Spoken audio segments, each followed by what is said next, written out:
اعوذ باللہ من الشیطان الرجیم بسم اللہ الرحمن الرحیم وبہ نستعین انہ خیر ناصر و معین وصلی اللہ علی محمد وآل محمد۔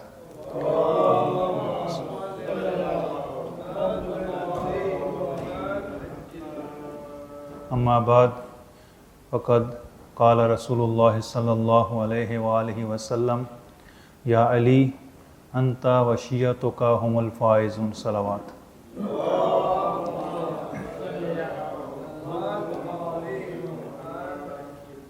ہمارا آج کا موضوع شیعہ فرقے، ان کے عقائد اور تاریخ اپنی نوعیت کے لحاظ سے بڑا حساس موضوع ہے، چونکہ اس میں بہت سارے ایسے نشیب و فراز موجود ہیں کہ جن کو ذکر کرنا حساسیت سے خالی نہیں ہے۔ بہت سارے ممکن ہے کہ لوگوں کے مذاق کے مطابق نہ ہو سکے۔ بہرحال کوشش یہ ہوگی کہ تاریخی پس منظر میں شیعوں کی ایک فہرست یعنی ایک کلی خاکہ پیش کیا جائے، چونکہ ایک اتنا تفصیلی موضوع ہے کہ اس کے لیے مسلسل کئی جلسات کی ضرورت ہے۔ ایک جلسے میں اگر آپ کہیں کہ 1400 سالہ تاریخ، خصوصاً پہلے 300 سال کی جو تاریخ ہے وہ بہت زیادہ اہمیت کی حامل ہے، اگر اس سے پونے گھنٹے یا ایک گھنٹے میں نبھا دیا جائے تو اس کے ساتھ انصاف نہیں ہو سکتا۔ لہٰذا ایک کلی تصویر شیعہ فرقوں کی، ان کے عقائد کی، اور وہ تحولات، وہ تبدیلیاں جو رونما ہوئیں اور شیعہ فرقوں کی وجود میں آنے کا باعث بنیں، فقط ان چیزوں کو جو ہے وہ مد نظر رکھا جائے گا، اور اگر ضرورت پڑی تو انشاءاللہ پھر ہم تفصیل سے بعد میں ایک ایک فرقے کو ذکر کر سکتے ہیں۔ سب سے پہلے جو سوالات ہمارے ذہن میں آتے ہیں وہ سوالات یہ ہیں کہ شیعہ یہ کون سا فرقہ ہے اور کب وجود میں آیا؟ شیعہ کہتے کسے ہیں؟ شیعہ کون لوگ ہیں؟ کیا شیعہ کسی سیاسی واقعے کے نتیجے میں پیدا ہونے والا ایک فرقہ ہے؟ کوئی ایک سیاسی واقعہ ہوا، اس کے نتیجے میں ایک گروہ پیدا ہوا جسے شیعہ کہتے ہیں، کیا ایسا ہے؟ اور دوسرا یہ کہ یہ فرقہ جب وجود میں آیا تو اس کے بنیادی عقائد کیا تھے، کس بنا پر یہ وجود میں آیا؟ دوسرے فرقوں کے ساتھ اگر دیکھیں اسلام کے جو دوسرے فرقے ہیں تو شیعہ کا بنیادی ترین اختلاف کس چیز میں ہے اور دوسرے اختلافات کیا ہیں؟ بنیادی اختلاف کیا ہے اور دوسرے اختلافات، فرعی اختلافات کیا ہیں؟ یا اگر اس کو یوں کہا جائے کہ شیعہ کا دوسرے فرقوں کے ساتھ اصولی اختلاف کیا ہے اور فروعی اختلاف کیا ہے، چونکہ دونوں لحاظ سے، اصولی لحاظ سے بھی اور فروعی لحاظ سے بھی اختلافات موجود ہیں۔ پھر یہ کہ شیعہ کے کون کون سے فرقے ہیں اور یہ کب اور کیوں وجود میں آئے، اور عصر حاضر میں کون سے فرقے شیعہ کے اس وقت موجود ہیں۔ کوشش ہوگی کہ تاریخ کا یہ سلسلہ شروع کیا جائے اور فقط اختصاراً ان فرقوں کو اور اس کے پیچھے جو تاریخی حقائق ہیں ان کو بیان کیا جائے۔ شیعہ کا معنی اگر کیا جائے، ایک سادہ سا معنی جو معمولاً کیا جاتا ہے، شیعہ کہتے ہیں کسی کی پیروی کرنے والا، کسی کے پیچھے چلنے والا، کسی کے پیچھے چل کر اس کی اطاعت کرنے والا، اس کو اپنا مقتدی اور امام ماننے والا، جو بھی جس کا پیروکار ہوتا ہے وہ اس کا شیعہ کہلاتا ہے۔ قرآن میں حضرت ابراہیم کا شیعہ کہا گیا، اور تاریخ میں ایسے بہت سارے گروہ بنے کہ جو کسی خاص شخصیت کی طرف، خاص دھڑے کی طرف منسوب تھے، ان کو شیعہ کہا گیا۔ شیعیان آل ابی طالب، امیر المومنین کے شیعہ، شیعیان عثمان، انشاءاللہ اسے ذکر ہوگا اس کا، عثمان کے شیعہ، شیعیان آل ابی مروان، آل مروان کے شیعہ، شیعیان آل ابی سفیان، آل ابی سفیان کے شیعہ، شیعیان معاویہ، معاویہ کے شیعہ۔ تو یہ مختلف اصطلاحیں ہمیں تاریخ میں جو وہ واضح طور پر نظر آتی ہیں۔ ہم دیکھتے ہیں مختلف موارد میں جو واقعات پیش ہے اس میں یہ اصطلاح آپ کو متعدد جگہ پہ، بالخصوص قیام امام حسین علیہ السلام میں اگر آپ دیکھیں تو اس میں جو خط لکھا گیا وَمِن شِیَّتِهِ، اس میں جو تعبیر ہے کہ یہ امام حسین کے شیعوں کی طرف سے امام حسین علیہ السلام کو خط لکھا گیا۔ البتہ یہ وہ پہلا خط تھا، اس کے بعد دوسرے افراد نے بھی لکھا جو شیعہ نہیں تھے۔ جو شیعہ تھے انہوں نے تصریح کی، وضاحت کی، وَمِن شِیَّتِهِ، امام حسین علیہ السلام کے شیعوں کی طرف سے یہ خط ہے۔ بس شیعہ کا معنی کسی بھی شخص کا، کسی بھی گروہ کا ماننے والا اور پیروکار، پیچھے چلنے والا۔ اصطلاحی معنی جو عام طور پر شیعہ کا استعمال کیا جاتا ہے وہ شیعیان امیر المومنین، اگرچہ لفظ شیعہ عام تھا لیکن بعد میں باقی لوگوں کے ساتھ جو وہ ختم ہو گیا، شیعیان عثمان ان کے اور فرقے بن گئے، یہ نام ان کے ساتھ ختم ہو گیا، شیعیان مروان ختم ہو گیا، شیعیان معاویہ یہ ختم ہو گئے، فقط شیعیان علی کا نام باقی رہا۔ یہ نام باقی رہتا ہے، باقی جو تعبیریں تھیں شیعہ کے ساتھ وہ مرور زمان کے ساتھ، گزر زمان کے ساتھ محو ہو جاتی ہیں، فقط یہ تعبیر جو وہ باقی بچتی ہے۔ اب شیعہ کسے کہا جاتا ہے؟ شیعہ وہ گروہ، وہ فرقہ، وہ جماعت کہ جو امیر المومنین کی امامت کے قائل ہیں نص اور وصیت کے ذریعے سے۔ نص یعنی منصوص ہونا خدا کی جانب سے، یعنی اس کا مطلب یہ ہے کہ خدا نے ان کو امام بنایا، یہ نص کا مطلب ہے۔ وصایت نبی اکرم صلی اللہ علیہ وآلہ وسلم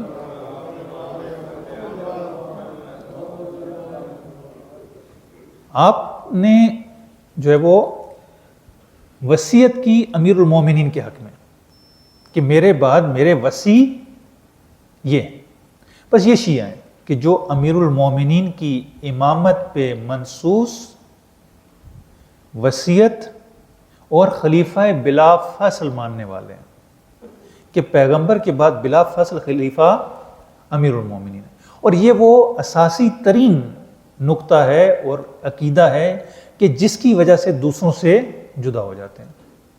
توحید میں جزئی مسائل میں اختلاف ہے، کلی طور پہ کوئی اختلاف نہیں ہے۔ نبوت میں جزیات میں اختلاف ہے، عصمت کے موارد میں، دوسرے موارد میں، لیکن خود نبوت میں کوئی اختلاف نہیں ہے۔ امامت یہ وہ اصلی عقیدہ ہے کہ جو شیعہ کو دوسروں سے جدا کر دیتا ہے۔ البتہ بعد میں جیسے زمانہ گزرا، مختلف حوادث آئے، مختلف علمی ابحاث ہوئیں، مختلف علمی جو واقعات پیش ہے ان کے نتیجے میں توحید کی مباحث میں بہت زیادہ فرق ہو گیا، وہ جسم و جسمانیت کے قائل ہو گئے، وہ جو ہے وہ جبر کے قائل ہو گئے، بہت سارے موارد، بہت سارے عقیدے ان کے ہاں جو ہے وہ مرور زمان کے ساتھ جو وہ پیدا ہونا شروع ہو گئے، لیکن جو اصلی نقطہ تھا وہ نقطہ امامت تھا، اور آج تک جو اختلاف ہے وہ اسی امامت کے نقطے پر ہے۔ توحید میں اختلاف، اصل توحید کو مانتے ہیں، فروعات میں اختلاف ہے۔ دوسرا یہ کہ عدل، ہمارا عقیدہ ہے کہ خدا عادل ہونا چاہیے، وہ اس عادل ہونے کو نہیں مانتے، یعنی اس معنی میں جس معنی میں ہم مانتے ہیں، لہٰذا وہ اصول دین میں عدل کو قرار نہیں دیتے۔ بعض ایسے قرار دیتے ہیں جیسے معتزلہ ہیں، ان کا ایک فرقہ ہے وہ قرار دیتا ہے، لیکن باقی قرار نہیں دیتے۔ توحید میں، عدل میں، نبوت میں اور معاد میں کلی طور پر کوئی اختلاف نہیں۔ امامت میں اختلاف ہے، اور یہ امامت کا اختلاف جو ہے وہ بھی امامت کو مانتے ضرور ہیں، وہ کہتے ہیں امامت واجب ہے، امام کا ہونا واجب ہے، یہاں تک وہ شیعہ کے ساتھ ہیں۔ فرق یہاں پہ آتا ہے کہ شیعہ کہتے ہیں کہ امامت واجب ہے اور لوگوں کو حق نہیں ہے کہ وہ امام کا انتخاب کریں، یعنی یہاں پہ جو ہے وہ الیکشن نہیں ہے، لوگوں کو امام کو انتخاب کرنے کا حق نہیں ہے۔ شیعہ کہتے ہیں کہ آپ کو حق نہیں ہے، جو غیر شیعہ ہیں وہ کہتے ہیں کہ نہیں، یہ امام انتخاب ہوگا لوگوں کی وجہ سے، جس کو لوگ چاہیں گے اس کو امام انتخاب کر لیں گے، لہٰذا لوگوں کے انتخاب سے، جیسے آج آپ کی جمہوریت ہے، آپ کی جمہوریت دقیقاً اسی نظریے پہ جس پہ جو وہ یہ نظریہ خلافت ہے۔ نظریہ امامت جمہوریت کے برعکس ہے، اور جو غیر شیعہ ہیں نظریہ خلافت یہ دقیقاً جمہوریت کی بنا پر، البتہ جو خلیفہ انتخاب ہوئے انشاءاللہ جب اہل سنت کے فرقے بیان کریں گے تو جو ان کا انتخاب تھا وہ قطعاً جمہوریت کی بنا پہ نہیں تھا، یعنی ابھی جو نظریہ وہ پیش کرتے ہیں وہ یہ کہ یہ انتخاب کی بنا پہ ہے، حالانکہ یہ انتخاب عوامی نہیں تھا۔ یہ انشاءاللہ بعد میں اس کو عرض کریں گے کہ سقیفہ میں، اس کے بعد بھی، اس کے بعد شورا میں، شورا کے بعد بھی عوامی انتخاب نہیں۔ ہاں اگر عوامی انتخاب کسی خلیفہ کا صحیح معنوں میں ہوا تو وہ امیر المومنین کا تھا، باقی کسی بھی خلیفہ کا عوامی نقطہ نظر سے انتخاب نہیں ہوا۔ یہ اصلی نظریہ امامت ہے جس کی بنا پر شیعہ جو ہے وہ آگے بڑھتے ہیں۔ دوسرے مسائل فری ہیں، اگرچہ ہیں لیکن فری ہیں. لہٰذا ہم امامت کو مد نظر رکھا. جتنے بھی فرقے شیعہ میں بھی وجود میں آتے ہیں ان کا جو اصلی نقطہ ہے وہ امامت ہے. اصلی ترین اختلاف ہے امامت کے مسئلے میں. شیعہ کی اگر ابتدا دیکھیں, شیعہ کی ابتدا کب سے ہوئی؟ معمولاً ایک سوال جو ہم سے کیا جاتا ہے کہ شیعہ جو ہے وہ, اور مختلف جو ہے وہ پھر پیش کیا جاتا ہے کہ شیعہ کی ابتدا جو ہے وہ فلاں واقعے سے ہوئی, واقعہ کربلا کے بعد ہوئی, اس کا بانی فلاں تھا, بہت سارے نظریات جو ہے وہ پیش کیے جاتے ہیں. لیکن جو صحیح نظریہ ہے تاریخی حقائق کی روشنی میں وہ یہ کہ شیعہ فرقہ وجود میں نہیں آیا. شیعہ فرقہ وجود میں نہیں آیا. وجود میں وہ چیز آتی ہے جو پہلے نہ ہو بعد میں وجود میں آئے. شیعہ اسی اسلام کا تسلسل ہے, مولود طبیعی اسلام ہے, وہ اسلام کی حقیقی تصویر ہے. جو اسلام پیغمبر کے بعد آگے بڑھا وہی تشیع ہے, حقیقی اسلام, ولو اقلیت میں, اکثریت میں نہیں ہے. اور اکثریت ہونا اس کی حقانیت کی دلیل نہیں ہے.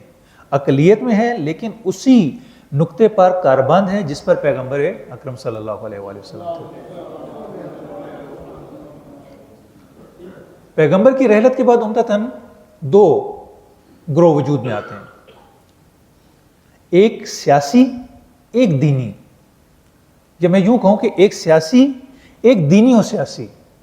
یعنی ایک گروہ ایسا ہے کہ جو سیاسی ہے, دوسرا گروہ جو سیاسی اور دینی ہے, وہی اس کا دین ہے, وہی اس کی سیاست ہے.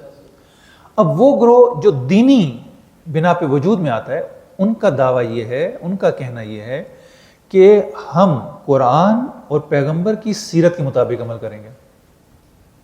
ہم پیغمبر کی سیرت سے ذرا برابر بھی ہٹنے کے لیے تیار نہیں. کسی بھی مورد میں ہم اپنی مرضی نہیں کریں گے, ہم قرآن اور پیغمبر کی سیرت اسی راستے کو آگے بڑھائیں گے. دوسرا گروہ وہ کہتے ہیں کہ نہیں, ہمارے لیے قرآن کافی ہے, ہم جہاں پر جو ضرورت پڑی اس کے مطابق فیصلہ کریں گے کہ ہمیں کیا فیصلہ کرنا ہے. یعنی گویا اجتہاد کریں گے, اپنی مرضی سے فیصلہ کریں گے کہ ہمیں کیا کرنا ہے. پہلا جو گروہ تھا, اس کے جو سرکردہ افراد ہیں اس میں جناب سیدہ سلام اللہ علیہا,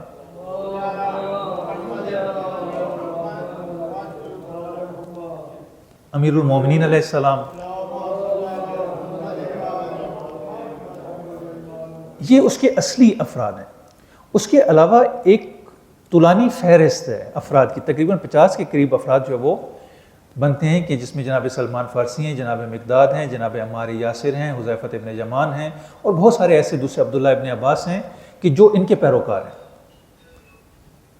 کہ پیغمبر کے بعد یہ لوگ خلافت کے حقدار ہیں. کیوں حقدار ہیں؟ کیونکہ پیغمبر کی سیرت اور سنت یہی لوگ آگے لے کے چلیں گے.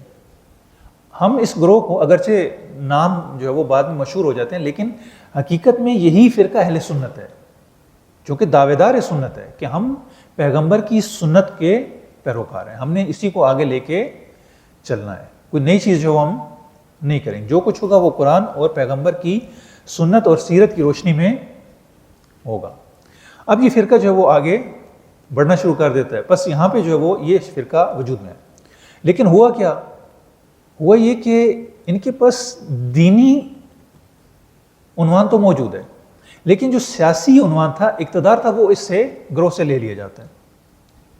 سیاست کہیں اور چلی جاتی ہے, اور یہ جو دھڑا ہے اس کو منزوی ہونا پڑتا ہے, گوشہ نشین ہونا پڑتا ہے. اب سیاسی گروہ آگے آ جاتا ہے جو خلافت کو, اقتدار کو لے لیتے ہیں. اب اس سے ہوتا کیا ہے, جب انہوں نے سیاسی اقتدار اپنے قبضے میں لیا, اب یہاں پہ جو سب سے بڑی مشکل پیش آئی یا واقعہ جو ہوا وہ یہ تھا کہ اب دین اور سیاست ایک دوسرے سے جدا ہو جاتے ہیں. دین صاحبان سیاست صاحبان اقتدار کے پاس آ جاتی ہے, اور دین کے لیے کوئی مرکزیت نہیں ہے, دین کے لیے کوئی اتھارٹی نہیں ہے, کوئی مرکزیت نہیں ہے, کوئی مرجعیت نہیں ہے.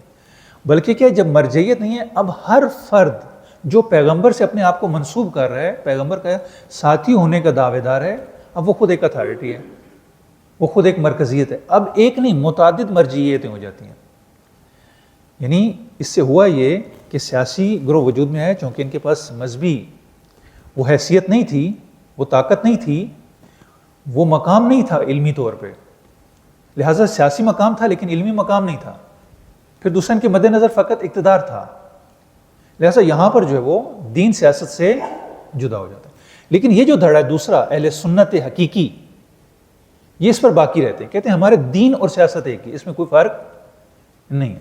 اب یہ سلسلہ جو ہے وہ آگے بڑھنا شروع ہو جاتا ہے. یہ دھڑا منزوی ہے، ان کی ابھی تک جو ہے وہ سیاسی طور پر ان کو بالکل گوشہ نشین کر دیا، دیوار سے لگا دیا جاتا ہے. وہ شخصیت کہ جو پیغمبر کے دور میں اول اسلام سے، اول دن سے، کہ جب اسلام کا اعلان کیا گیا، بلکہ اس سے بھی پہلے پیغمبر کے ساتھ ہیں، اور پیغمبر کی رحلت تک اگر آپ دیکھیں کہ پیغمبر کے بعد کون سی شخصیت بنتی ہے تو وہ امیر المومنین کی ہے. امیر المومنین کی افضلیت باتوں پہ نہیں کھڑی ہوئی، من گھڑت چیزوں پہ نہیں کھڑی ہوئی. امیر المومنین کی ہر فضیلت کے پیچھے ہر واقعہ جو ہے ایک آپ کو نظر آئے گا. آپ کو کوئی فضیلت بھی دیکھنے، پہلے مسلمان ہیں، سب نے اعتراف کیا. دعوت ذوالعشیرہ میں سب نے اعتراف کیا. مکہ میں جو امیر المومنین کا کردار رہا وہ سب کے سامنے. پھر پیغمبر نے ہجرت کی، جو فداکاری امیر المومنین کی تھی وہ کسی کی نہیں تھی. پھر جب مدینے پہنچتے ہیں تو پیغمبر امیر المومنین کے انتظار میں ہیں کہ امیر المومنین آئیں گے تو پیغمبر امیر المومنین کے ساتھ مدینہ میں داخل ہوں گے. کیوں؟ تاکہ لوگوں کو پتہ چلے کہ پیغمبر کس کے انتظار میں ہیں، لوگوں کو امیر المومنین کی اہمیت کا اندازہ ہو. اس کے بعد جنگ بدر ہوتی ہے. امیر المومنین جتنی بھی جنگیں ہوتی ہیں اس میں جو جنگوں کی فتح اور کامیابی کا باعث ہے وہ امیر المومنین ہے. کوئی اہم ماموریت دی جاتی ہے وہ امیر المومنین کو دی جاتی ہے. سورہ برات کی جب آیات کی تبلیغ کا وقت آیا تو پہلے کسی اور فرد کو بھیجا، پھر اس کو واپس بلا لیا، کہا کہ خدا کا حکم ہے کہ آپ واپس آ جائیں. امیر المومنین کو بھیجا. اس کے بعد مباہلہ میں کسی کو نہیں لے کے گئے، امیر المومنین کو لے کے گئے. اب جتنی بھی، پھر غدیر دیکھ لیں، غرض یہ کہ جتنی بھی امیر المومنین کی فضیلتیں ہیں، فضائل ہیں، اگر ان کو دیکھا جائے یہ منفرد ہیں، اور ان کے پیچھے وہ واقعہ بھی موجود ہے. اس کی بنسبت آپ دوسرے افراد کی طرف آ جائیں. اب خود جو سیرت کی کتابیں لکھی گئی اس میں جا کے دیکھ لیجئے کہ جو فضائل ذکر ہوئے کتنے ہیں، 2 3 4 سے زیادہ نہیں ہیں، اور وہ بھی ان کے پیچھے واقعات نہیں ہیں. خالی یہ ادعا کیا گیا کہ یہ جو ہے وہ زیادہ پیغمبر سے قریب ہیں اور یہ ان کی فضیلت ہے. یہ فضیلت کس بنا پہ ہے وہ ذکر نہیں کیا گیا. لہٰذا اس لحاظ سے اگر دیکھا جائے تو امیر المومنین سب سے زیادہ حقدار خلافت ہیں، پیغمبر کے سب سے زیادہ قریب ہیں، سب سے زیادہ فضائل کے حامی ہیں. قرآن سے، روایات سے، تاریخ سے، ہر لحاظ سے امیر المومنین کی شخصیت اور ان کی امامت ثابت ہو جاتی ہے. اس کے بعد اگر ہم دیکھیں کہ امیر المومنین یہ درجہ اول کی شخصیت ہونے کے باوجود ان کو دیوار سے لگا دیا جاتا ہے. اور آپ کو معلوم ہے کہ ایک چیز جو نظروں کے سامنے رہتی ہے وہ زندہ رہتی ہے. امیر المومنین جب گوشہ نشین ہو گئے، گوشہ نشین کر دیا گیا، دیوار کے ساتھ لگا دیا گیا، وہ شخصیت کی جو پیغمبر کے دور میں ہر واقعے میں سب سے آگے نظر آتی ہے. لیکن یہ 25 سالہ دور آپ کو ایسا نظر آئے گا کہ کہیں پر بھی آپ کو امیر المومنین سامنے نظر نہیں آئیں گے. کوشش یہ کی گئی کہ امیر المومنین کی شخصیت کو چھپا دیا جائے، کیونکہ جو دکھتا ہے وہ بکتا ہے. اگر امیر المومنین دکھتے رہیں گے تو لوگوں کے ذہنوں میں ان کی وہی تصویر اور وہی فضائل جو ہے وہ گھومتے رہیں گے. پھر دوسرا یہ کیا گیا کہ لکھا نہ جائے، کوئی تحریر نہیں ہونی چاہیے. پیغمبر کے آخری ایام میں بھی تحریر کو منع کیا گیا، پیغمبر کے بعد بھی احادیث لکھنے سے منع کیا گیا. حتیٰ جن کے پاس احادیث تھیں انہوں نے جلا دیں خلفاء نے. کیوں؟ یہ احادیث جو وہ نہیں ہے. حدیث لکھنے سے کیوں منع کیا جا رہا ہے؟ وصیت لکھنے سے کیوں منع کیا گیا؟ کیونکہ آپ کو پتہ ہے جب ایک چیز لکھ لائی اور مکتوب ہو جاتی ہے، ریٹن صورت میں آ جاتی ہے، اب وہ قانون بن سکتی ہے. اگر قانون بن گیا تو مشکل پیش آ جائے گی. آپ دیکھیں کہ اکثر جو قبائلی یا دوسرے افراد ہوتے ہیں ان کے ہاں کوئی قانون نہیں ہوتا. کیوں؟ اس لیے کہ اگر قانون ہوگا وہ پابند ہو جائیں گے. یہاں پر بھی ایسے ہی کیا گیا کہ کوئی ایسی چیز نہیں ہونی چاہیے کہ جو قانونی حیثیت اختیار کر سکے. پیغمبر کی وفات کے ایام میں بھی اور پیغمبر کے بعد بھی پوری کوشش کی گئی کہ یہ کام نہ ہونے پائے، لکھنے کا کام نہ ہونے پائے. اگر لکھا جائے گا تو مکتوب ہو گیا تو قانون بن جائے گا، لہذا لکھنے سے منع کر دیا گیا. اور جو لکھا بھی ہے وہ خاص شرائط کے ساتھ. کہ یہ افراد جو وہ لکھ سکتے ہیں۔ امیر المومنین بالکل گوشہ نشین ہو گئے، لوگوں کی ذہنوں سے اتر گئے، اس کے بعد فتوحات شروع ہو گئیں، لوگ فتوحات میں مشغول ہو گئے، اور فتوحات کے نتیجے میں جو ہے وہ لوگ مائل ہو گئے ان کی طرف، چونکہ فتوحات کے دو فائدے جو ہے وہ بیان کیے، ایک یہ کہ جہاد ہے، آپ کافرین سے جہاد کر رہے ہیں، آپ فتوحات کر رہے ہیں، دوسرا مال غنیمت آ رہا ہے۔ جب مال غنیمت آ رہا ہے اب لوگوں کو بھی اس میں فائدہ نظر آئے، لوگ جو ہے وہ خود بخود اس طرف مائل ہوتے چلے گئے، امیر المومنین جو ہے وہ وہیں پر رہ گئے۔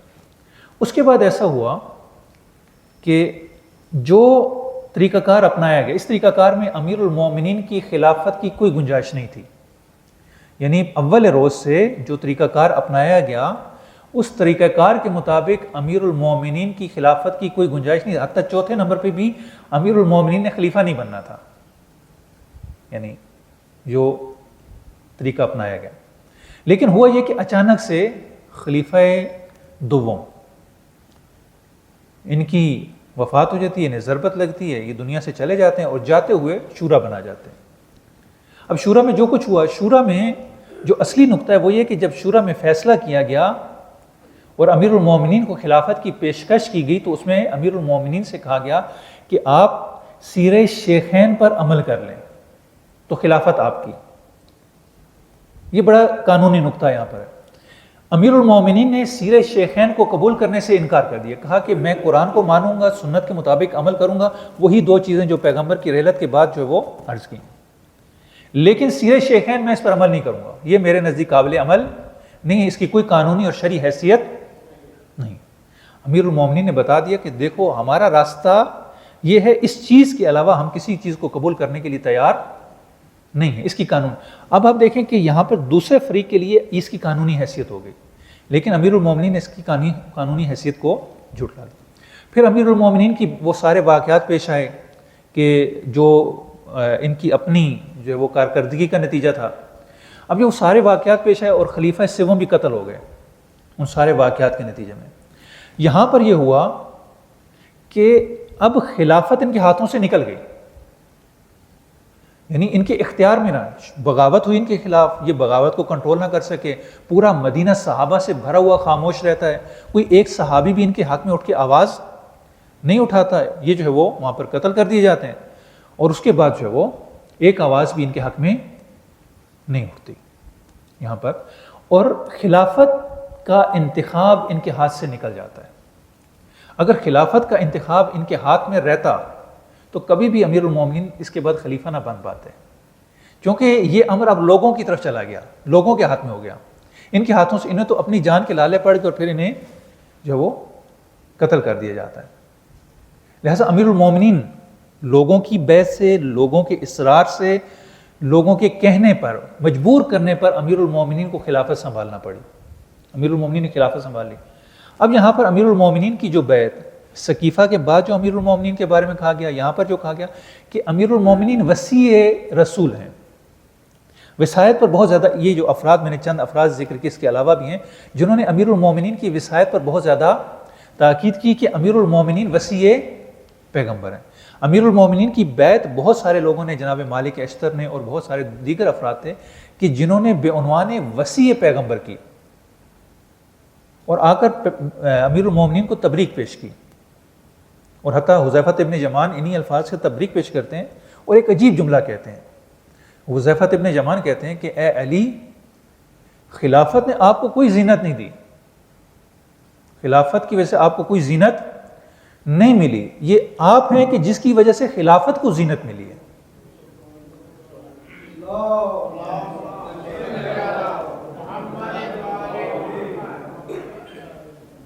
یہ دور سارا شورش میں، بغاوت میں، جنگوں میں، داخلی طور پر جو بھی واقعات رونما ہوئے اس میں گزر جاتا ہے۔ جنگ جمل ہوئی، صفین ہوئی، نہروان ہوئی، اور اس کے نتیجے میں پھر آخر میں بالآخر امیر المومنین کو شہید کر دیا جاتا ہے۔ امیر المومنین کی شہادت کے بعد امام حسن علیہ السلام کی بیعت قانونی طور پہ ہوتی ہے، لیکن افسوس کہ امام حسن علیہ السلام کو خلفائے راشدین میں شمار نہیں کیا، بلکہ کسی کھاتے میں شمار نہیں کیا جاتا۔ 6 مہینے تک امام علیہ السلام کی حکومت رہی۔ شیعہ تھے یہ امام علیہ السلام کے ساتھ ہیں۔ اب تو یہاں پر شیعہ 2 گروہوں میں موجود ہیں۔ ابھی جب خلیفہ سوم کا قتل ہوا، اس کے بعد دو گروہ وجود میں آئے، ایک عثمانی، ایک علوی، شیعیان عثمان، شیعیان علی۔ یہ دونوں دھڑے ایک دوسرے کے مخالف اور شدید مخالف۔ شیعیان عثمان جو عثمان کی طرفدار ہیں، بنو امیہ کے حامی ہیں، یہ سارا وہ دھڑا ہے۔ دوسرا گروہ جو شیعیان امیر المومنین، یہ دو قسم کے افراد ہیں شیعیان علی۔ ایک شیعہ وہ ہیں کہ جو امیر المومنین کے محب ہیں، وہ وصیت کے قائل نہیں ہیں، امامت کے قائل نہیں ہیں، وہ کہتے ہیں کہ پہلے دو خلفاء ہیں، دو خلفاء کے بعد امیر المومنین خلیفہ ہیں، درمیان میں وہ خلیفہ سوم کو نہیں مانتے، خلیفہ سوم کی امامت کے قائل نہیں۔ یہ سیاسی دھڑا ہے، یہ سیاسی دھڑا ہے۔ یہ انہوں نے دیکھا، انہوں نے بے عنوان امام بیعت نہیں کی، بے عنوان خلیفہ بیعت کی، کہ پہلے وہ خلیفہ تھے، اب ہم ان کو خلیفہ بنا رہے ہیں۔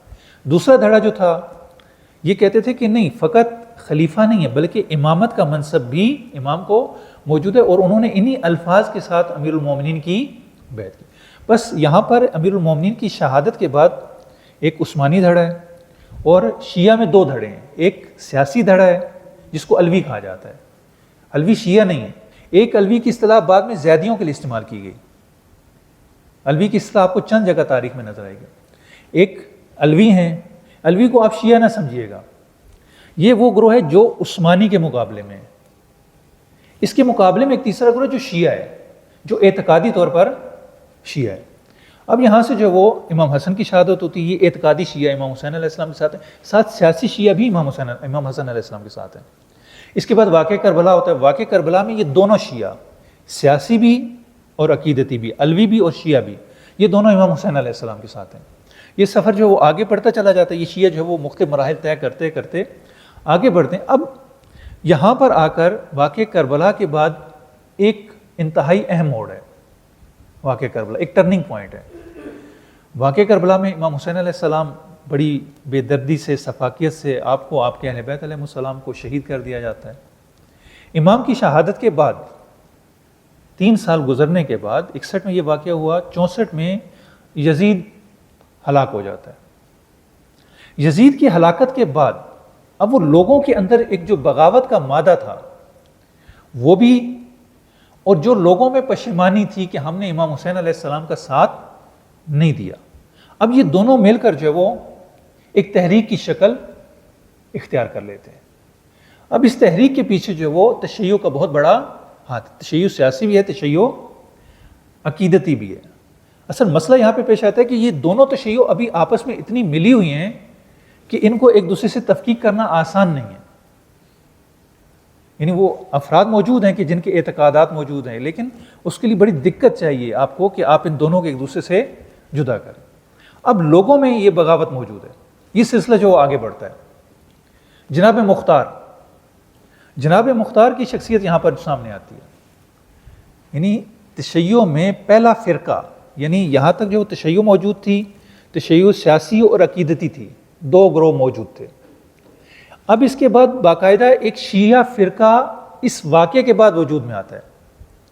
جناب مختار قیام کرتے ہیں، قیام کرنے کے بعد حکومت لے لیتے ہیں، کوفہ میں ان کی حکومت قائم ہو جاتی ہے، اور ایک گروہ وجود میں آتا ہے جو شیعہ ہے۔ لیکن اس شیعہ کے کچھ نظریات، میں عقائد نہیں کہوں گا، نظریات مختلف ہیں۔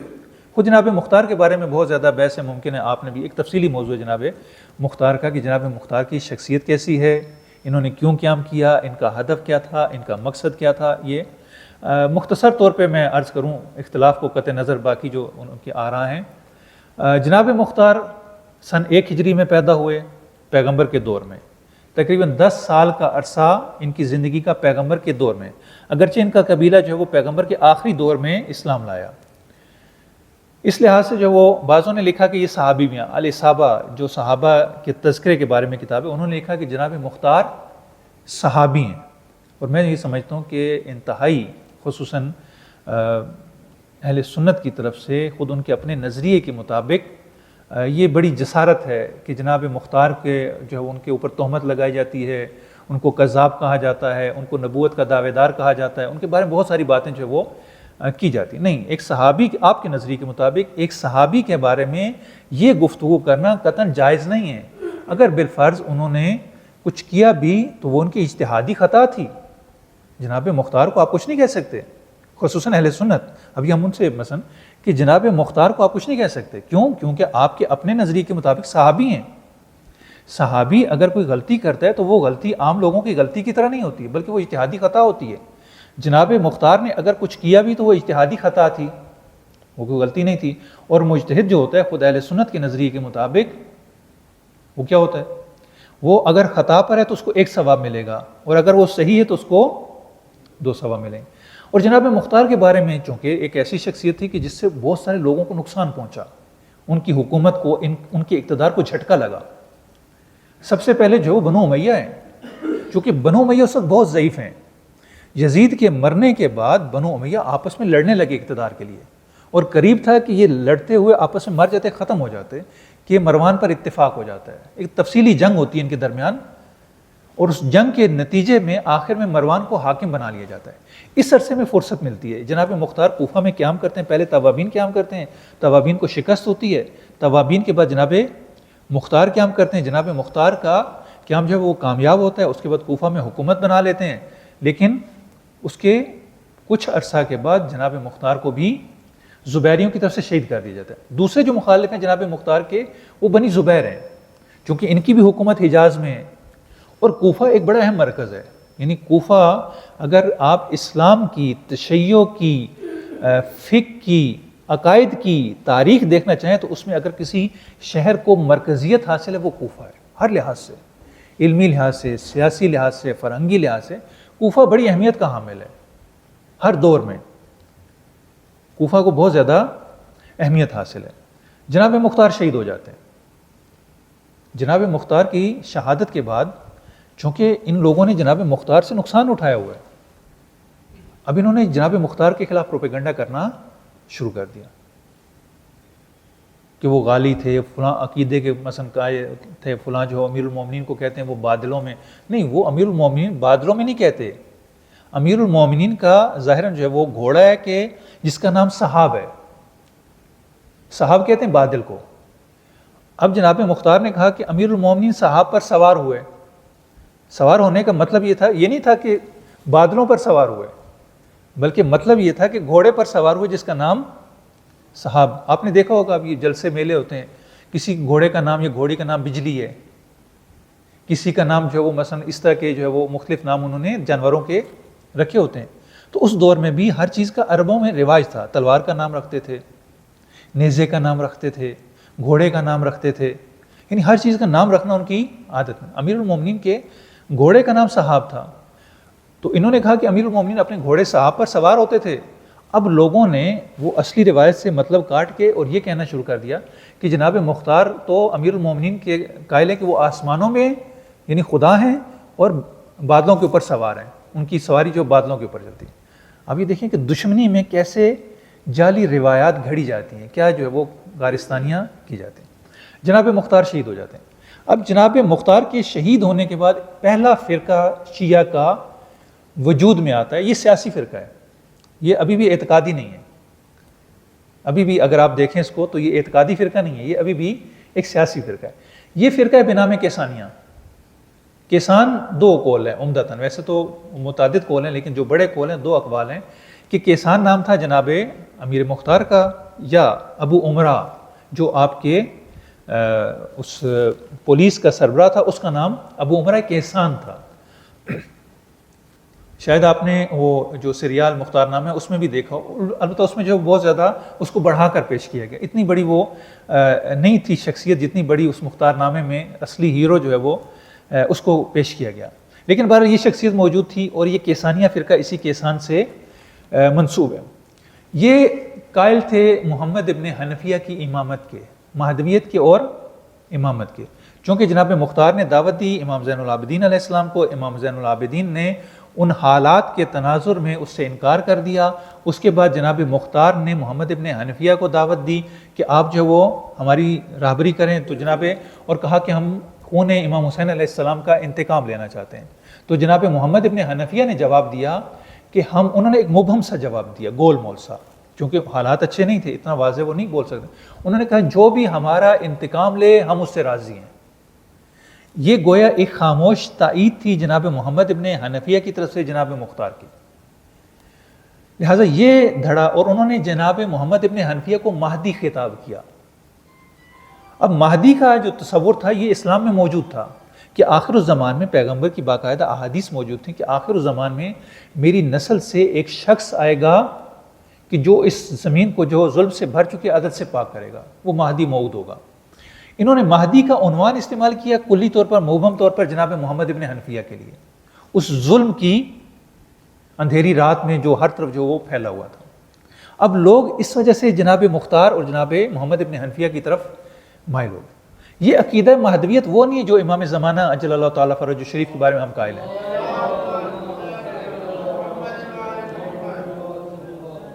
یہ فقط اس لفظ کو استعمال کیا گیا، لیکن اس سے مراد یہ مہدی نہیں تھے، بلکہ اس سے مراد ہدایت کرنے والے، یعنی ایک اس کا لغوی معنی یہاں پر لیا گیا.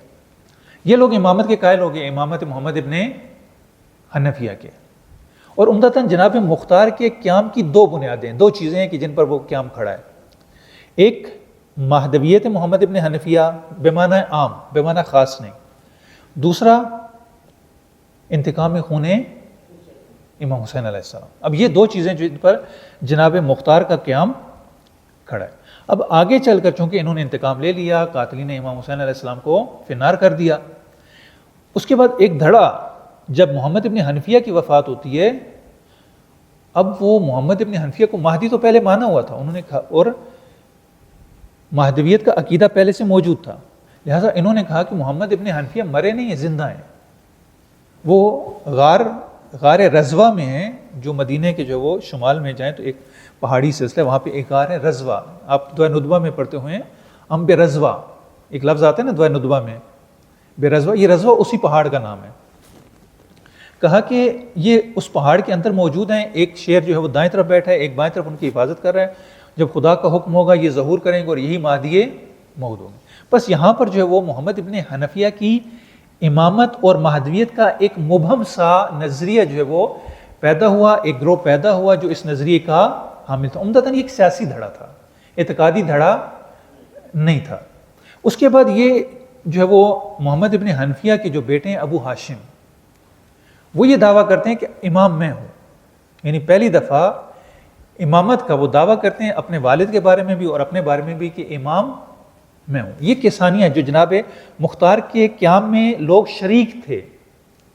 جناب مختار نے یہ ادعا نہیں کیا، حتیٰ محمد ابن حنفیہ نے بھی شاید یہ ادعا نہ کیوں، لیکن محمد ابن حنفیہ کے بیٹے نے یہ ادعا کیا امامت کا. اور اس کے بعد یہ افراد جنہوں نے قیام کیا تھا یہ سارے کے سارے مل جاتے ہیں ابو ہاشم کے ساتھ. ابو ہاشم جو ہے وہ ایک خفیہ تحریک، ایک نیٹ ورک بناتے ہیں اور پوری جو ہے وہ ایران میں اور مختلف علاقوں میں جو وہ یہ نیٹ ورک چلانا شروع کر دیتے ہیں. کس لیے؟ حکومت حاصل کرنے کے لیے یہ نیٹ ورک چلاتے ہیں. لیکن ایسا ہوتا ہے کہ بنو امیہ کو اس کی بھنک پڑ جاتی ہے ان کے کان میں کہ کچھ جو ہے وہ خفیہ انڈر گراؤنڈ ہو رہا ہے. لہٰذا 100 ہجری میں جب امام زین العابدین کی بھی حتیٰ شہادت ہو چکی ہے اور امام باقر علیہ السلام کے دور کا آغاز ہو چکا ہے اور عمر بن عبدالعزیز کی یعنی اس عرصے کے بعد جو خلافت شروع ہوتی ہے، یہ وہ دور ہے. 100 ہجری میں ابو ہاشم شام گئے، شام سے واپس آ رہے، حمیمیہ نامی ایک مقام پر ان کو زہر دے دی جاتی ہے. جب ان کو زہر دے دی جاتی ہے، مرنے کے قریب ہیں. اب یہ کیا کرتے ہیں، ان کے پاس اپنا کوئی بندہ نہیں ہے، اپنی اولاد میں سے کوئی بھی نہیں ہے، کوئی اپنا قریبی نہیں ہے. یہ حضرت عباس بن عبد المطلب، ان کی اولاد میں سے عبداللہ بن عباس کی اولاد میں سے محمد ابن علی ابن عباس جو ہے وہ میرے خیال میں علی ابن محمد یا محمد ابن علی، یہ سارا اپنا نیٹ ورک، سارے اسرار، سارے راز، سب اپنا پورا نیٹ ورک ان کے حوالے بنی عباس کے حوالے کر دیتے ہیں. اب اس نیٹ ورک کو بنی عباس آگے لے کے چلتے ہیں اور بنی عباس پھر خلافت تک پہنچتے ہیں. یعنی یہ جناب مختار کے قیام کا سلسلہ آگے بڑھتا ہے فرقہ کیسانیہ تک، اور فرقہ کیسانیہ جو ہے وہ آگے جا کے بنی عباس کی حکومت پر منتہی ہوتا ہے. یعنی یہ سیاسی واقعات جو وہ ایسے چلتے ہیں. اگرچہ جو بعض فرقے بھی وجود میں آئے، اب کیسانیہ کے پاس کوئی ایسی مقتدر شخصیت نہیں ہے. ابو ہاشم کے مرنے کے بعد یہ لوگ بکھر گئے، ڈیزالو ہو گئے، مختلف فرقوں میں چلے گئے. کچھ عباسیہ کی طرف چلے گئے، کچھ غالیوں کی طرف چلے گئے.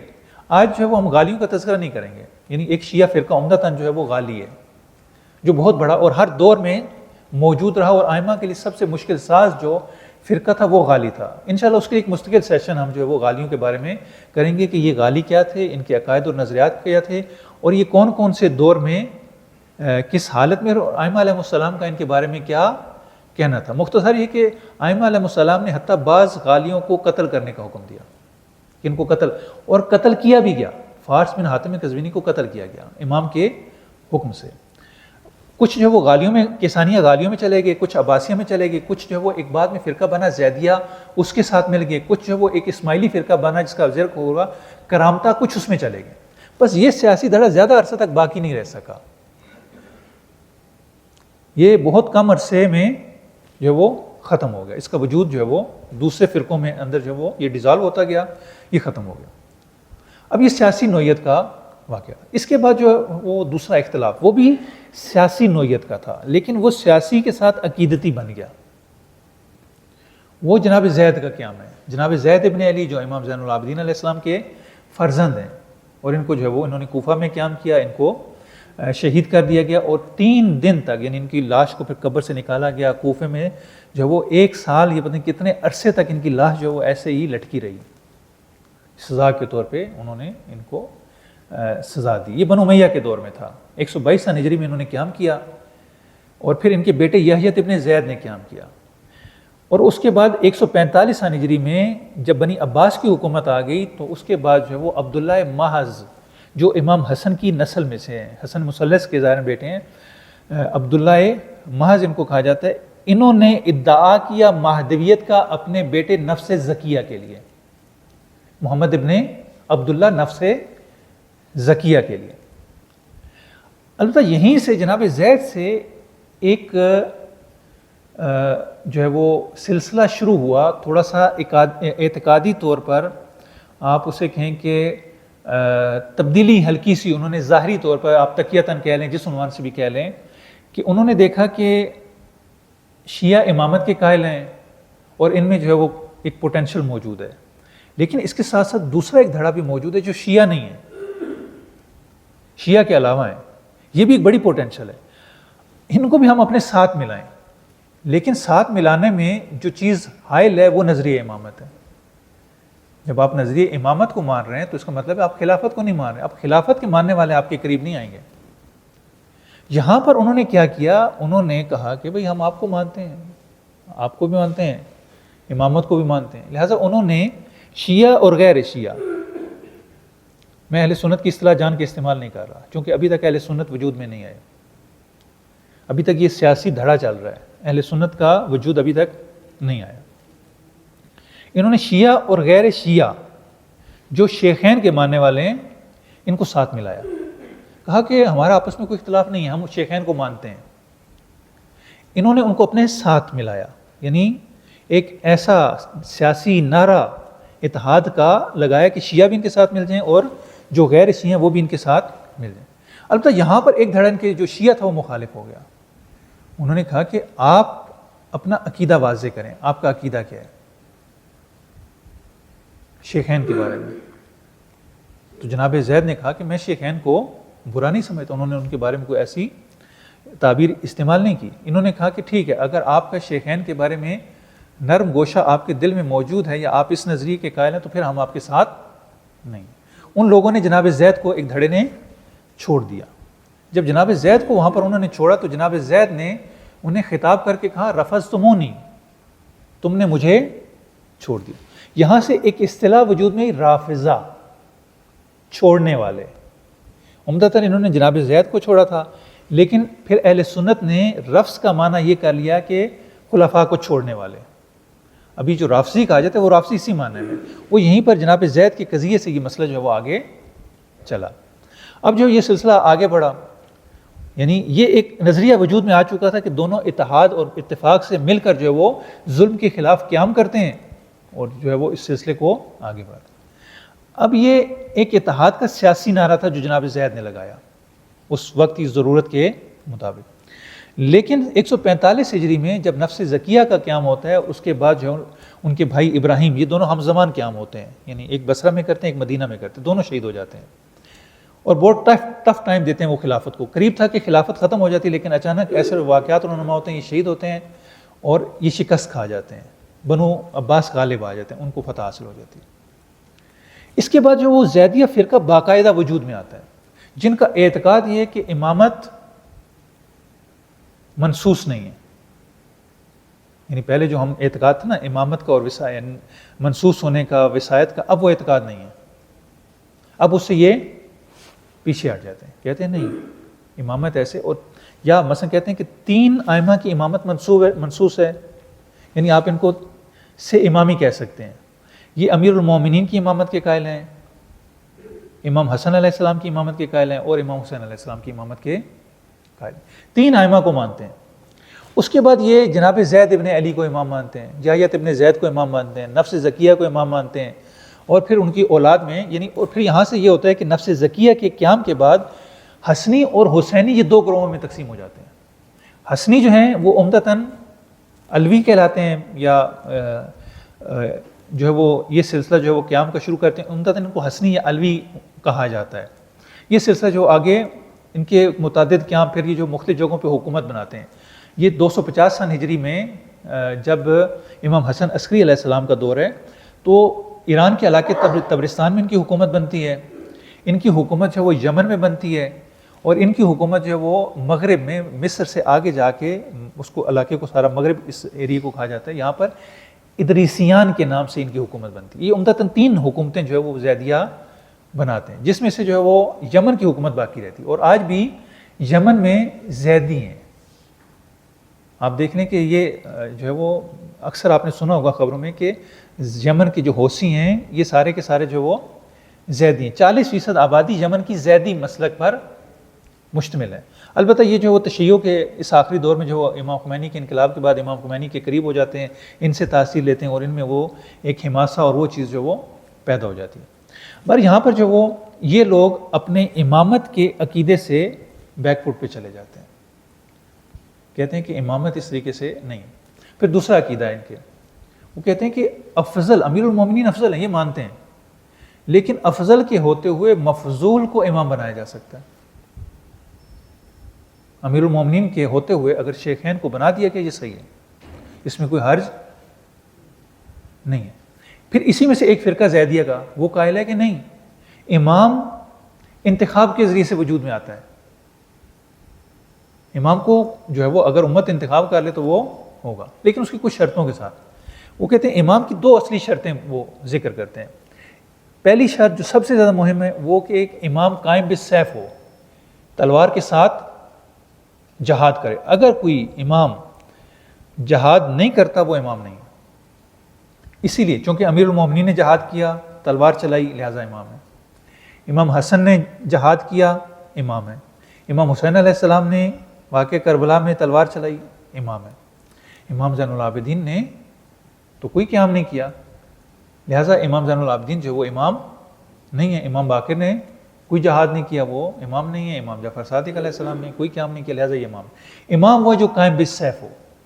حتیٰ ان میں ایک دھڑا ایسا بھی گزرا کہ جنہوں نے کہا کہ امام زین العابدین بھی، وہ 4 امامی، کہ امام زین العابدین بھی امام ہے اور انہوں نے جہاد بھی کیا.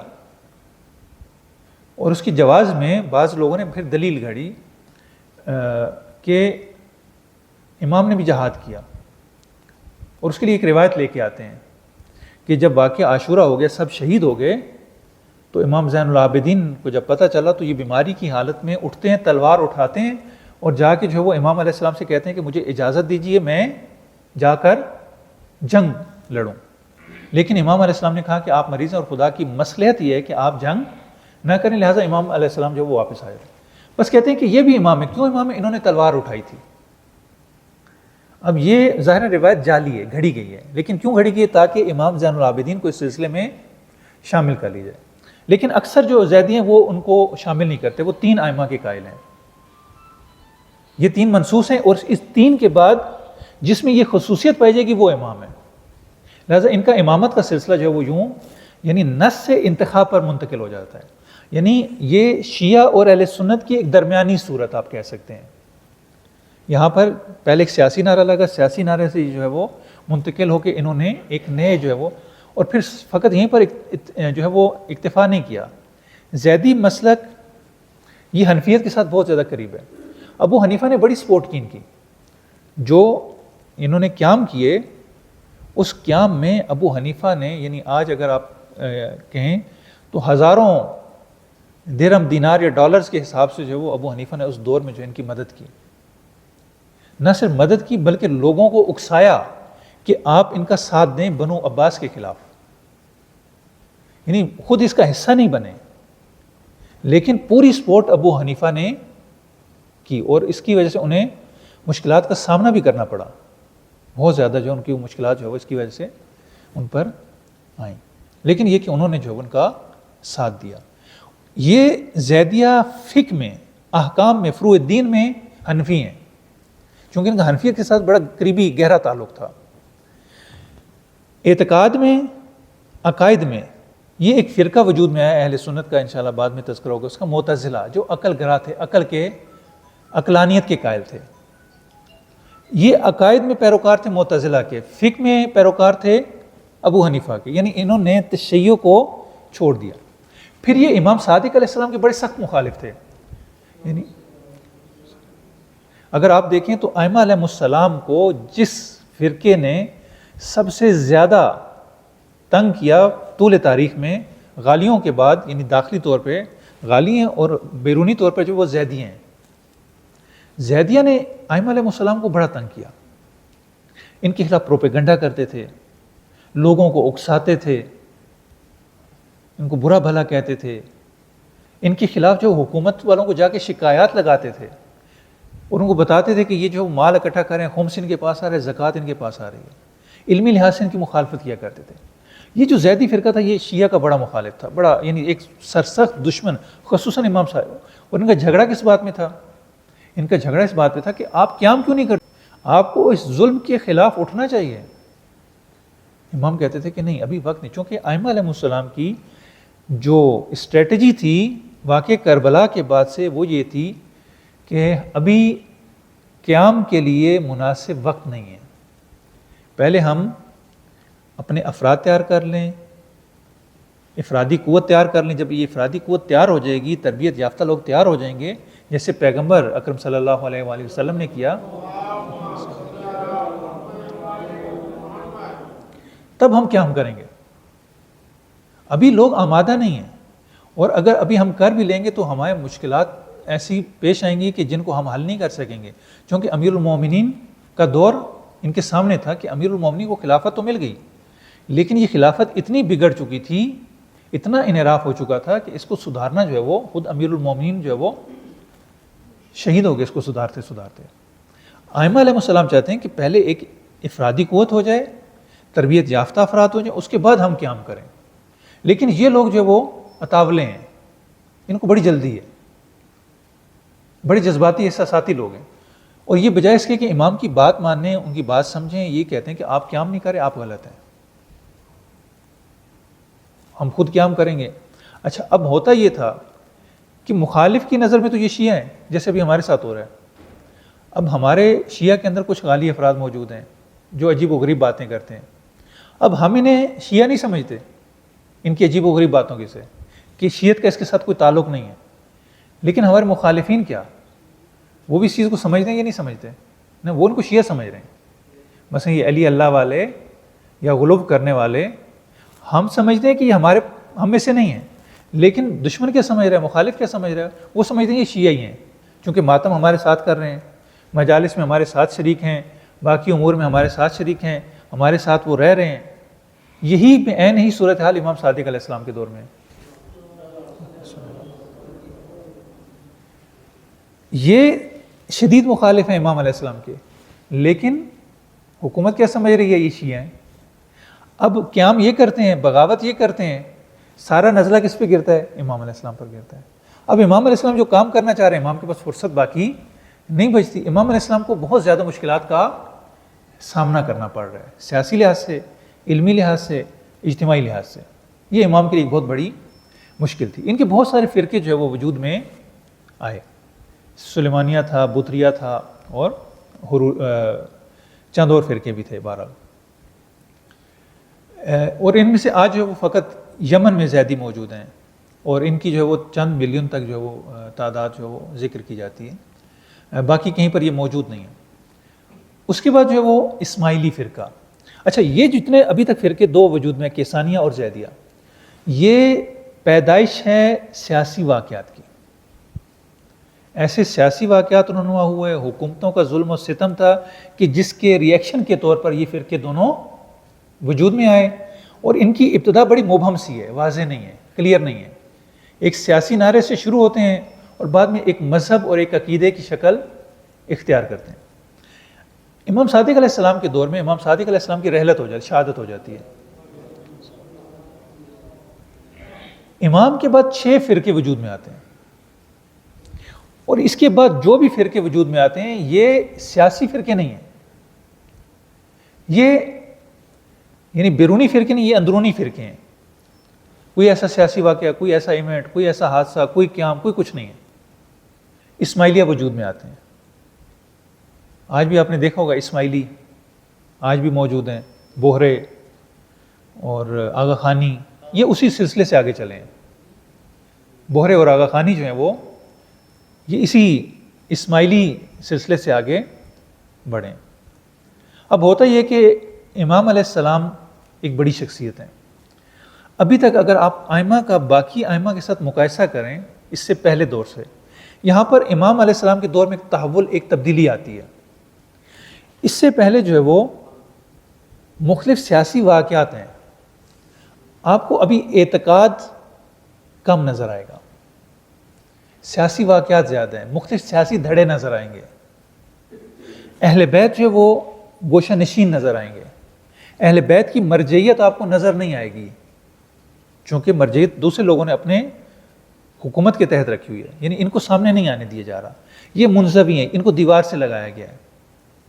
لیکن یہاں پر یہ آ کے تبدیلی ہوتی ہے کہ بنو امیہ اور بنی عباس کی آپس کی لڑائی میں امام علیہ السلام اس کو فرصت جانتے ہوئے علمی کام شروع کرتے ہیں، علمی کام شروع کرتے ہیں، امام ایک مرجع بن جاتے ہیں، ایک مرکز بن جاتے ہیں۔ اس سے پہلے یہ مرکزیت امام میں کسی بھی امام کو ملنے نہیں دی گئی، یعنی مرکزیت یہ کسی کو حاصل کرنے نہیں دی گئی، یہ نہیں کہ حاصل نہیں تھی، نہ، بالقوہ ائمہ علیہ السلام میں یہ صلاحیت موجود ہے، وہ مرجع ہیں، مرکز ہیں، لیکن سیاسی جو اقتدار تھا اس نے ائمہ علیہ السلام کو نہیں بننے دیا، یہاں پر نہیں آیا۔ یہاں پر یہ دونوں آپس میں لڑ رہے تھے، امام کے پاس فرصت تھی، امام نے اپنی شخصیت کو اوپر لے کے اور امام ایک مرجع بن گیا۔ اور دوسرا یہ کیا، امام نے یہاں پر جو وہ ایک لائن کھینچ دی۔ وہ لائن کیا تھی؟ کہا کہ شیعہ علیحدہ ہو جاتے ہیں، اہل سنت، یہ شیعہ عقائد ہے۔ جو مذہب جعفری کہا جاتا ہے، مذہب جعفری اسی لیے کہا جاتا ہے کہ ابھی تک شیعہ اور تمام دھڑے ایک دوسرے میں مکس ہیں۔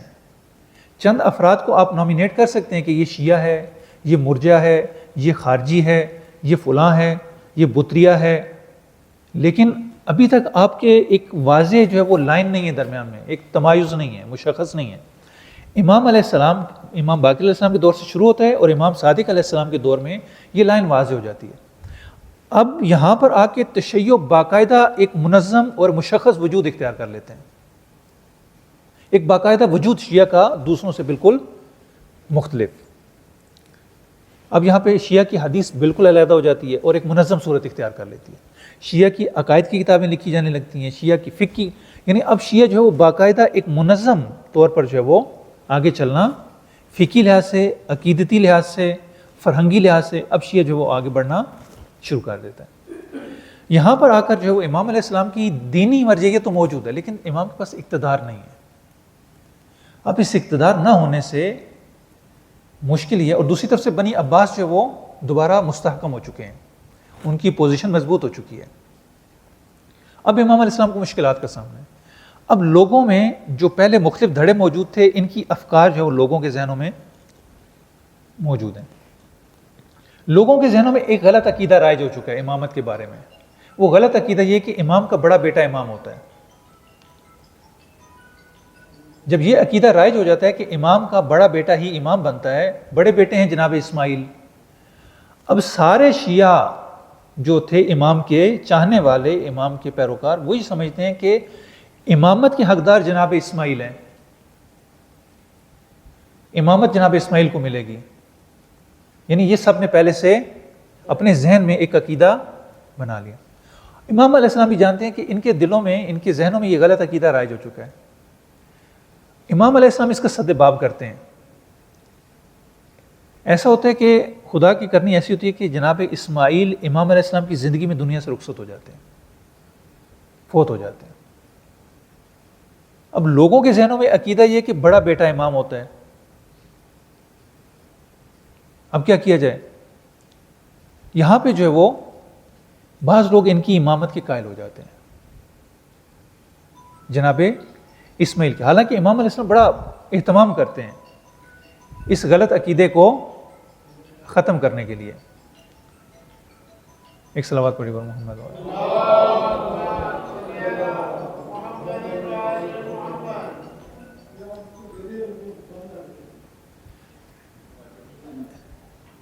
امام علیہ السلام جناب اسماعیل کے فوت ہونے پر پورا اہتمام کرتے ہیں، ان کو غسل و کفن دیتے ہیں، لوگوں کو ان کا چہرہ دکھاتے ہیں، ان کے جنازے کے ساتھ چلتے ہیں، شدید گریہ کرتے ہیں اور لوگوں کو دکھاتے ہیں کہ دیکھو یہ اسماعیل ہے، میں اس کو دفن کر رہا ہوں، تاکہ لوگوں کے ذہنوں میں یہ چیز باقی نہ رہے. جناب اسماعیل جو ہے وہ اپنی زندگی میں پورے اہتمام کے ساتھ، تاکہ لوگوں کے اس غلط عقیدے کا سدباب کیا جا سکے، امام علیہ السلام اسماعیل کو لوگوں کے سامنے پورے اہتمام سے دفنا دیتے ہیں. اس کے بعد امام علیہ السلام کی شہادت ہو جاتی ہے. اب جیسے امام علیہ السلام کی شہادت ہوتی ہے، امام علیہ السلام کے بعد 6 فرقے وجود میں آتے ہیں. 6 فرقے وجود میں آتے ہیں. 6 میں سے جو سب سے بڑا فرقہ ہے وہ اسماعیلیہ ہے. نوسیہ جو امام علیہ السلام کو مانتے تھے، کہتے تھے کہ امام مرے نہیں ہیں، امام زندہ ہیں، امام لوٹ کر آئیں گے، امام مہدی موعود ہیں، مہدی امام صادق علیہ السلام ہیں، یہ قائل ہیں. دوسرا فتیہ جو عبداللہ افتح کے ماننے والے ہیں، کہا کہ اب اسماعیل کے بعد بڑے بیٹے افتح ہیں، کہا کہ امامت بڑے بیٹے کو ملتی ہے، بڑا بیٹا عبداللہ افتح، لہٰذا امام یہ ہیں. اور عبداللہ افتح بھی 70 دن کے بعد فوت ہو جاتے ہیں. جب 70 دن کے بعد فوت ہو جاتے ہیں تو یہ جو فرقہ ہے جو عبداللہ افتح کے ماننے والے ہیں، یہ دوبارہ امام موسیٰ کاظم علیہ السلام کی طرف مڑ آتا ہے، لیکن ایک فرق کے ساتھ. یعنی یہ امامیہ کے ساتھ آ کے مل جاتا ہے، لیکن اس فرق کے ساتھ کہ امامیہ جو فرقہ ہے، امامیہ فرقہ امام صادق علیہ السلام کے بعد امام موسیٰ کاظم کو مانتا ہے، لیکن یہ فتیہ فرقہ جو ہے وہ امام موسیٰ کاظم کے بعد عبداللہ افتح سے امامت کو امام موسیٰ کاظم تک لے کے آتا ہے. یعنی بیچ میں ایک امام کا اضافہ کر لیتے ہیں، امامت کی طرف آ جاتے ہیں لیکن ایک اضافے کے ساتھ، وہ اضافہ ان میں باقی رہتا ہے. یہ 2 فرقے ہو گئے، یعنی فتیہ، نوسیہ، اور تیسرا جو بڑا فرقہ وجود میں آتا ہے وہ اسماعیلیہ ہے. اب اسماعیلیہ پھر 2 جو ہے وہ تقریباً 3 دھڑوں میں تقسیم ہوتا ہے.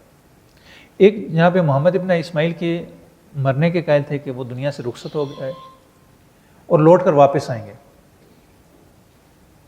دوبارہ زندہ ہوں گے اور لوٹ کر واپس آئیں گے.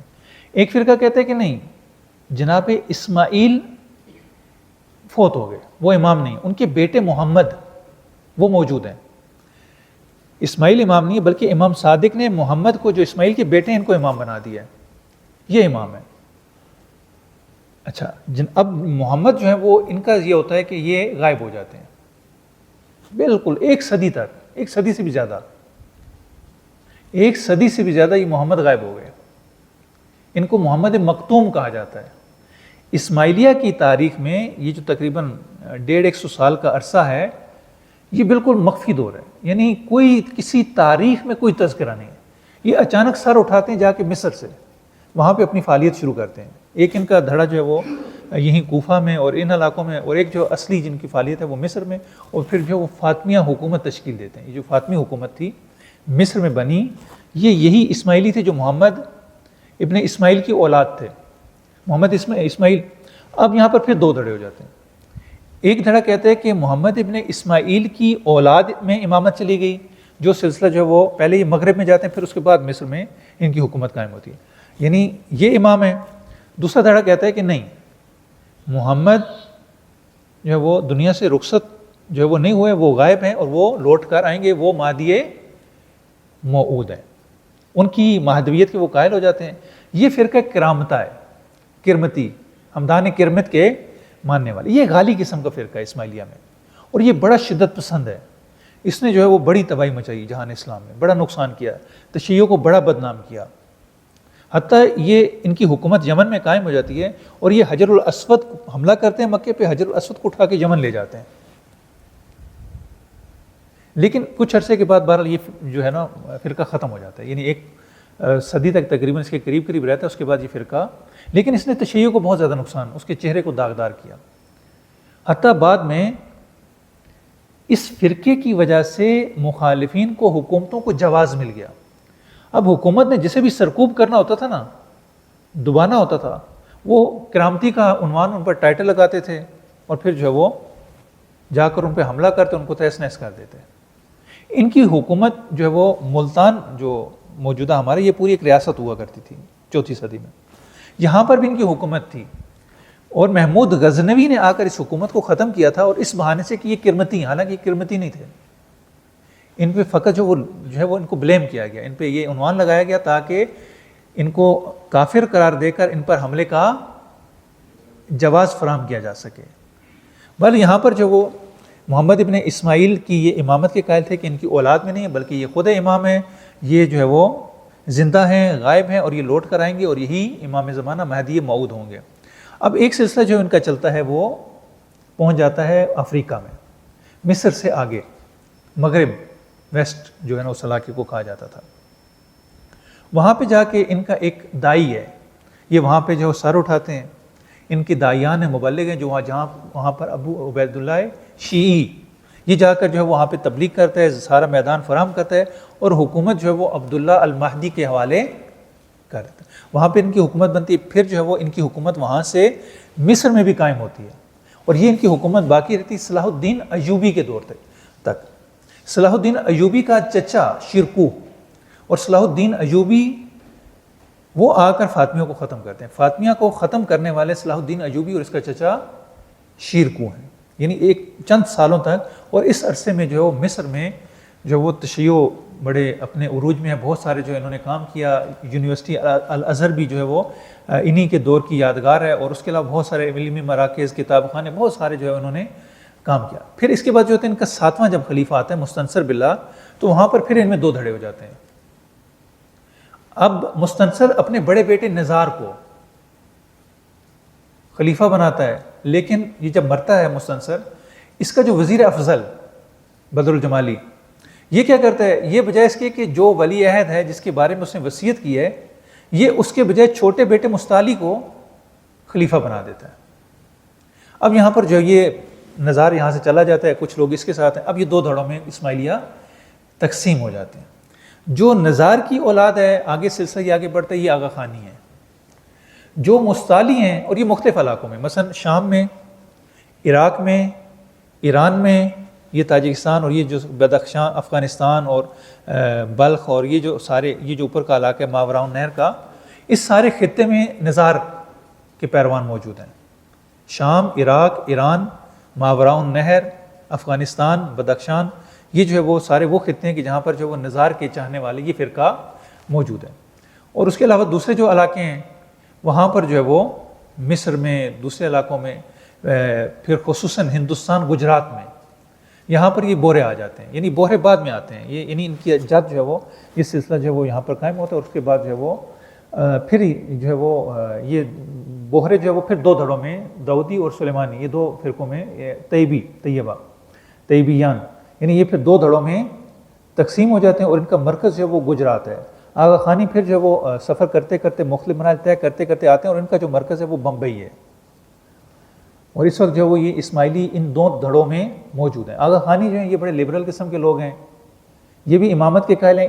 ان میں جو عمدتاً اسماعیلی فرقے میں جو اعتقاد تھا وہ 6 امامی تھا، کہ ہم 6 اماموں کو ماننے والے ہیں، 6 سے اوپر جو وہ نہیں مانتے، 6 اماموں تک جو یہ تک آ کے رک جاتے ہیں۔ اس کے بعد جو ان کے اپنا سلسلہ امامت، ابھی جو ہے وہ آغا خان ان کا امام ہے، اور دوسری طرف جو ہے وہ پہلے برہان الدین تھا، ابھی مفضل سیف الدین، ظاہراً جو ہے وہ مفضل سیف الدین جو ہے وہ ان کا امام ہیں، اور یہ بڑے مذہبی قسم کے لوگ ہیں. اگر آپ کربلا جائیں تو وہاں پر بھی آپ کو مخصوص لباس میں نظر آئیں گے، خواتین بھی مرد بھی عزاداری کرتے ہوئے نظر آئیں گے. ان کے مراکز یہاں لاہور میں بھی موجود ہیں، ہمارے راولپنڈی میں بھی مدرسہ فاطمیہ کے نام سے ان کی جو ہے ایک مسجد امام بارگاہ اور ایک مدرسہ جو ہے وہ موجود ہیں، اور شیعوں کے ساتھ ہی جو ان کی عزاداری تقریباً ہوتی ہے. ہماری علماء ذاکرین جو ہے وہ وہاں پر جا کے مجالس پڑھتے ہیں. تو یہ ابھی بھی یہ دو دھڑے جو ہے وہ اسماعیلیہ کے موجود ہیں. اور اس کے علاوہ جو ہے وہ ایک اور فرقہ جو وجود میں آیا وہ واقفیہ تھا، یہ بھی داخلی طور پر تھا. اور یہ یعنی عرض کیا کہ امام صادق علیہ السلام کے بعد جتنے بھی فرقے وجود میں آئے یہ کسی سیاسی واقعے کے عکس العمل نہیں تھا. مثلا آپ دیکھتے ہیں کہ جناب مختار کا قیام کیسانیہ یہ ایک سیاسی عکس العمل تھا، زیدیہ کا قیام ایک سیاسی عکس العمل اور واقعے کے طور پہ تھا. لیکن امام صادق علیہ السلام کے بعد یہ سلسلہ سیاسی واقعات کی بنا پر نہیں چلتا، یہ اب ایک شخصیت اور اندرونی طور پر جو یہ فرقے پیدا ہونا شروع ہو جاتے ہیں. امام موسیٰ کاظم علیہ السلام کی شہادت کے بعد اب یہاں پر جو ایک فرقہ ہے، امام صادق علیہ السلام نے ایک کام یہ کیا تھا کہ ایک نیٹ ورک بنایا تھا، چونکہ لوگوں سے ملنا بڑا مشکل ہوتا جا رہا تھا. امام کا امت کے ساتھ رابطہ مشکل تھا، وہ لوگوں کو ملنے نہیں دیتے تھے، بڑی مشکلات تھیں. تو امام نے کیا کیا کہ ایک نیٹ ورک بنایا، اپنے وکلاء کو پورے جہان اسلام میں پھیلا دیا. مرکزی وکیل بغداد میں ہوتا تھا، یعنی ان کا جو رئیس تھا، ہیڈ تھا. پھر اس کے نیچے جو وہ انہوں نے پورے خطے کو 4 حصوں میں تقسیم کیا. ایران کا خطہ علیحدہ، ایران کے جنوب میں اور عراق کا خطہ علیحدہ، مصر کا خطہ علیحدہ، شام کا خطہ علیحدہ. ہر خطے میں ایک ایک وکیل تعین کیا. ایک بہت بڑا نیٹ ورک جو ہے وہ امام موسیٰ کاظم علیہ السلام نے اسے عروج تک پہنچایا. یعنی ایک بہت بڑا نیٹ ورک. امام کی شہادت کی اصلی وجہ یہ نیٹ ورک تھا کہ جس سے حکومت جو وہ حساس ہو گئی کہ یہ ہمارے خلاف جو انڈر گراؤنڈ جو ہے وہ اپنی سرگرمیاں جاری رکھے ہوئے ہیں. پر ایک مفصل موضوع ہے کہ وہ نیٹ ورک کیا تھا، کن کو تعین کیا گیا. ہوا یہ کہ امام علیہ السلام کی شہادت کے بعد اب چونکہ پوری دنیا سے ارتباط تھا امام کے ساتھ، اور خمس کی جو رقم تھی زکوٰۃ کی اور دوسرے تحفے تحائف وہ سارے انہی وکلاء کے ذریعے سے جو وہ اکٹھے ہوتے تھے، امام تک آتے تھے. جب امام کی شہادت ہوتی ہے تو یہ جو وکلاء اور یہ معمولی لوگ نہیں تھے، یہ فقہاء تھے، محدثین تھے، بہت نمایاں شخصیات تھیں. ان کے پاس جو بڑی رقم موجود تھی، اچھی خاصی اماؤنٹ ان کے پاس جو ہے وہ خمس کی موجود تھی. جب امام علیہ السلام کی شہادت ہوتی ہے تو ان لوگوں نے یہ سوچا کہ ہم اگر یہ رقم امام کو واپس کرتے ہیں پھر ہمارے پاس کچھ نہیں رہ جائے گا، لہٰذا کیا کرو، انکار کر دو. امام تو دنیا سے رخصت ہی نہیں ہوئے، وہ زندہ ہیں، مہدی موعود ہیں، لوٹ کر آئیں گے تاکہ جو بعد والے امام کو رقم نہ دینی پڑے. یعنی اچھی خاصی مالیت، ان کے پاس بہت زیادہ دولت تھی. وہ انہوں نے احتیانے کے لیے کہا کہ امام موسیٰ کاظم علیہ السلام زندہ ہیں، دنیا سے رخصت نہیں ہوئے، لوٹ کر آئیں گے، وہی مہدی موعود ہوں گے. اور انہوں نے بڑی، چونکہ پڑھے لکھے لوگ تھے، محدثین تھے، فقہاء تھے، ایک نمایاں علمی مقام رکھتے تھے، لہٰذا انہوں نے جو وہ ایک جو وہ پرچار کرنا شروع کر دیا. اور امام رضا علیہ السلام کے لیے سب سے جو بڑی مشکل پیش آئی وہ اسی فرقے کی طرف سے تھی. بہت بڑا چیلنج جو امام علیہ السلام کو درپیش تھا اسی فرقے واقفیہ کی طرف سے درپیش تھا. یہ لوگوں کو جو ہے وہ مہدویت کی طرف مائل کرتے تھے امام موسیٰ، اور انہوں نے بہت زیادہ احادیث جو پہلے سے مہدویت کے بارے میں موجود تھیں، پیغمبر سے موجود تھیں، پھر کیسانیہ نے اس کا پرچار کیا، پھر زیدیہ نے پرچار کیا.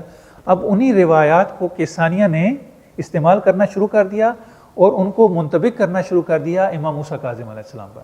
یہ واقفیہ جو ہے وہ یعنی ان واقفیہ کا مطلب وقف کرنے والا، ٹھہر جانے والا، یعنی یہ امام موسیٰ کاظم علیہ السلام پر آ کر ٹھہر جاتے ہیں، اس سے آگے نہیں بڑھتے. کہتے ہیں امام موسیٰ کاظم علیہ السلام زندہ ہے. بس یہ عمدتاً فرقے بڑے جو ہیں وہ اس کے بعد بھی اگر سے کچھ چھوٹے موٹے وجود میں آتے رہے، لیکن اصلی بڑے فرقے جو شیعہ میں وجود میں آئے وہ کیسانیہ، زیدیہ، اسماعیلیہ، فتحیہ. البتہ فتحیہ ختم ہو گئے، کچھ عرصہ رہے اس کے بعد وہ ختم ہو گئے. اور واقفیہ، یہ بڑے فرقے جو شیعہ میں وجود میں آئے. اور اس کے علاوہ غالیوں کی ایک مستقل تاریخ ہے، انشاءاللہ اس کو جو مفصل طور پہ بیان کریں گے کہ یہ غالی ہر دور میں کیسے رہے اور دوسرے فرقوں کے ساتھ ان کا کیا تعلق تھا. آپ دیکھیں کہ شیعہ میں جتنے بھی فرقے وجود میں ہیں، اگر ہم ایک کلی نظر دیکھیں تو عمدتاً کوئی بڑا اصلی اختلاف ان میں نہیں ہے سوائے زیدیہ کے. زیدیہ اپنے اس عقیدے سے منحرف ہو گئے, یعنی وہ شیعت سے تقریباً خارج ہو گئے. باقی جتنے فرقے وہ تشیع کے کسی نہ کسی حد تک ساتھ رہے, امامت کے قائل رہے. اور جو شیعہ امامیہ فرقہ تھا, یہ امامیہ فرقہ آج تک موجود ہے, اسی طریقے سے موجود ہے جس طریقے سے اس کا آغاز ہوا تھا. اس شیعہ امامیہ کی فقہ ایک ہے, کوئی اختلاف نہیں ہے. عقیدے میں کوئی اختلاف نہیں ہے. حدیث کی کتابیں اور دوسری کتابیں سب کی ایک ہیں, کسی میں کوئی اختلاف نہیں ہے. تفسیر میں کوئی اختلاف نہیں ہے. ائمہ کے بارے میں کوئی اختلاف نہیں ہے. یعنی 1400 سال سے زیادہ عرصہ ہونے کو ہے. تشیع, یہ آپ فری اختلافات کو مد نظر نہ رکھیے, کلی طور پہ اگر آپ دیکھیں تو تشیع جو ہے وہ مسلسل جو ہے وہ چلی آ رہی ہے, اور اس سے جو دھڑے علیحدہ بھی ہو وہ سیاسی واقعات کے نتیجے میں اس سے علیحدہ ہوتے چلے گئے. اس کے برعکس اہل سنت کو اگر آپ دیکھیں تو اہل سنت کسی ایک مکتب کا نام نہیں ہے, کسی ایک نقطے پہ نہیں ہے. مثلا میں نے عرض کیا کہ شیعہ اعتقاد, فقہ, حدیث, تفسیر, امامت آپ کو ایک نقطے پہ نظر آئیں گے, کوئی اختلاف نہیں ہے شروع سے لے کر اب تک. کچھ جو افراد جدا ہوئے وہ خاص جو ہے وہ مواقع پہ خاص وجوہات کی بنا پر جو وہ ان سے علیحدہ ہوتے ہیں, اور وہ بھی کوئی خاص, ابھی اگر آپ دیکھیں تو زیدیہ کی کوئی اتنی بڑی طاقت نہیں ہے, اسماعیلیہ کو اتنی بڑی طاقت نہیں ہے شیعہ کے مقابلے میں, لیکن شیعہ جو ہے وہ اس وقت جو ہے وہ موجود ہے. لیکن اس کے مقابلے میں جو دوسرا دھڑا ہے, اعتقاد ایک نہیں ہے, نہ خدا کے بارے میں, نہ امامت کے بارے میں, نہ دوسرے موارد میں. جبر کے بارے میں, اختیار کے بارے میں. اچھا فقہ میں آپ دیکھ لیں, فقہ میں ایک نقطے پر نہیں ہے, ہر کسی کا جو ہے وہ ایک علیحدہ سے نقطہ نظر ہے. اچھا فقہ علیحدہ ہے, اب ہم نے اگر فقہ لینی ہوتی ہے ہم کیا کرتے ہیں, ہمارے مجتہد کیا کرتے ہیں, وہ فقہ کو کہاں سے لیتے ہیں, حدیث کی کتابوں سے.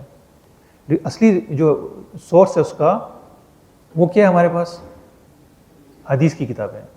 انہی حدیث کی کتابوں سے ہم نے فقہ لی ہے. اہل سنت میں ایسا نہیں ہے. فقہ کی کتابیں یا فقہ جو ہے وہ بالکل علیحدہ سے, حدیث علیحدہ سے.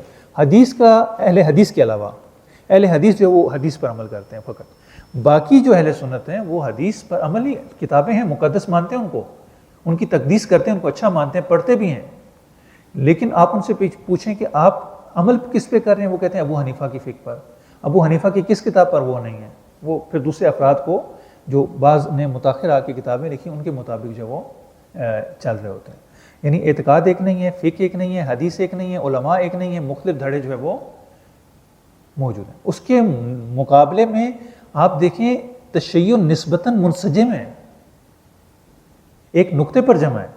وقتی طور پر کچھ اختلاف, اگرچہ کوشش یہ کی گئی کہ شیعہ کے بہت زیادہ فرقے ظاہر کیے جائیں, یعنی دکھائے جائے کہ شیعہ کے فرقے بہت زیادہ ہیں, لیکن ایسا نہیں ہے. شیعہ کے فرقے جو ہے وہ جو وجود میں بھی آئے زیادہ دیر تک قائم نہیں رہ سکے. فقط اس وقت 2 فرقے یا 3, تیسرا جو نصیری, یہ شام میں ابھی الوی کہلاتے ہیں, یہ موجود ہیں.